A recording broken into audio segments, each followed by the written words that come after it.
Hello and welcome, dearest. I'm Grandma Mimsy, and this is the second part in the series of how to reverse stamp. It's not just the watching of me do reverse stamping, it is the explanation of the process in detail, step by step. And in the previous video, to recap, I did this stamp and did the outline and then filled in the heart to create the very basic of a reverse stamp. And the plate I used for that previous one is BM XL355, and I used that image. So this time I'm going to use M170, and on my finger I'm wearing Faye, I believe it is, this shade B470. And the rest of my nail art, there's a video showing how I did that. Let's see. So I'm going to do the balloons, but I'm not going to do all of the balloons. I'm just going to do the 4 at the top. So, excuse me. And I'm going to stamp on this one, and I don't remember if this is slate or batty or something of the gunmetal shades. If anybody wants to know, I'll hunt it down. It's been a while since I painted that, so I honestly don't remember right now. And I am looking for my Bam White, because this is a dark shade. I want to have the outline be lighter. So the first step is to pick your images and your shades and your colors, and I have done that. The second step is to, on your stamper, you pick up the image. So we have picked the image, we have the stamper, and then I'm going to pull away the parts that I'm not going to use.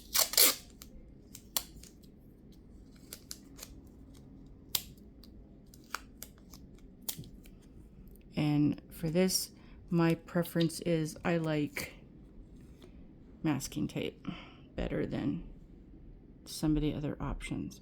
So I'm going to go around all the images of the balloons that I don't want to keep. I think I'll leave that. Sometimes not messing with things enough, and you're not going to get that because of the contrast. So we did a good pickup, and then I'm going to pick some shades, and because this is going on dark, I'm going to use light colors, but I do want a few things that I think I'll need a little bit more than that. You do want things to be of a contrast. So I'm going to use my Screamin' Bright colors, and I'll move over here so that you can see. So again, you've picked your image and you are painting in the reverse on the back of, so that when you apply it, the image is then has the similar to a stained glass window type thing. You have those images, and you need either a brush or a dotting tool, and a lot of times they come together. So then you're just going to find a spot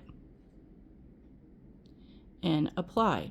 And this is not a dragging, because dragging like you would color with markers or crayons or something, that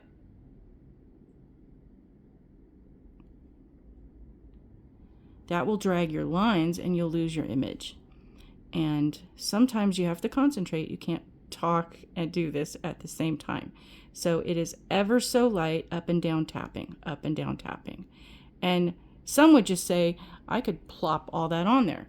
So you could use your dotting tool and just plop in, because it's, hopefully, if you not messed up your image, you're going to see it on the other side. And that's how that shows up. So carefully set my image down, wipe off my tools, because I'm going to switch to a different color.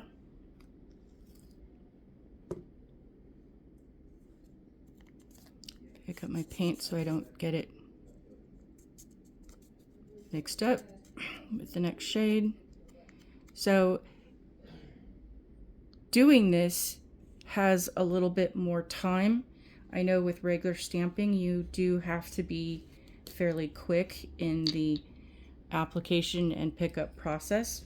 A lot of people like reverse stamping because you don't have to rush so much, and you can actually take several days. From Maniology and from my own experience, you can take the cap that comes with your stamper, and then where you leave off, you can cover it and keep coming back to it. So reverse stamping can also be something that is of a decal or a sticker, because essentially you can create something that you can then apply to your nails in a whole other fashion, and that's a whole other series. So we've got the pink, and I like for larger surfaces to be able to use the dotting tool, and you don't have to worry about going outside of the lines and being precise, because as long as you're not going completely outside the lines, I went over the line a bit, but it's not going to show through. So there's that. And we clean off our tool. And we're going to go to the next shade. And I think this is Luna, because that's coconut. Yep, Luna. So this is B327. This Slam Book B290. Blue Clue B288. I don't have my extras on. And then this is Coconut. Where do I have my sticker? B268. So we'll go ahead and do a drop of that one.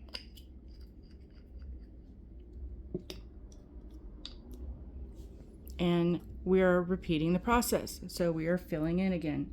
And because this is a larger surface, and I recommend doing from the beginning single items or larger surfaces that you can get the practice in until you are more comfortable with the process. Then you can do smaller and more intricate images. And so we have now filled in our balloons. And yes, I recommend, it's a lot easier to, I know that the ladies on the lives pretty much say they don't like cleaning them, but in my experience, even just a basic cleaning, the most wiping things off, because I've had to where I've gotten busy or didn't feel like it, or was working on a very large scale process and I didn't wipe it off, and then next thing I know, trying to clean it up. This is the hardest thing to get paint out of the crevices of things. So we have our smudge free, and I'm waiting for that to dry. And sticky base. Where did you go? I just had you a minute ago. There you are. Sticky base. And because it's been a while since I've painted my tips, they are not fresh and tacky. So you want it. This is a project that if you didn't want to do it all in one day or couldn't do it all in one day for whatever reason, time or physical abilities of things, and that's perfectly fine. Sometimes this is exactly what I do, is that if I want to do artwork that is a lot, that I will do my nails, and I will prep the bases, and I will go through, and throughout my day I will come back in and apply the layers that I need to for getting to the point of doing the art. And this is, like I said, you can come back and use your lid and cover things up and have everything prepped and ready to go. Sometimes it'll take me a whole day or 2 or 3 to be able to complete the process. So we're waiting for these to dry. And unfortunately, I don't think they're all, oh no, they might all fit. They might all fit sideways. We might not get all of the accents on the thing, but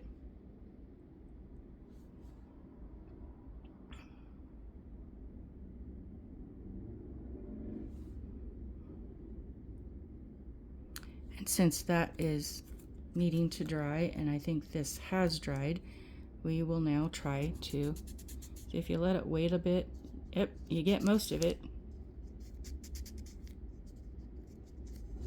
I've used this for other things, so it's not exceptionally tacky.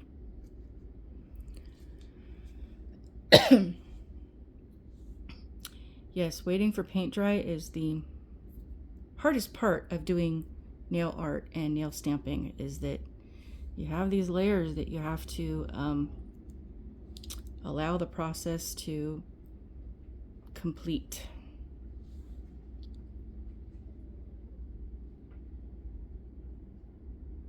Hopefully you can see what I'm doing, trying to get this lined up. So we both have the image of what we're doing, and we apply down, and you are slowly rolling, slowly putting pressure, going back and forth in a rocking manner.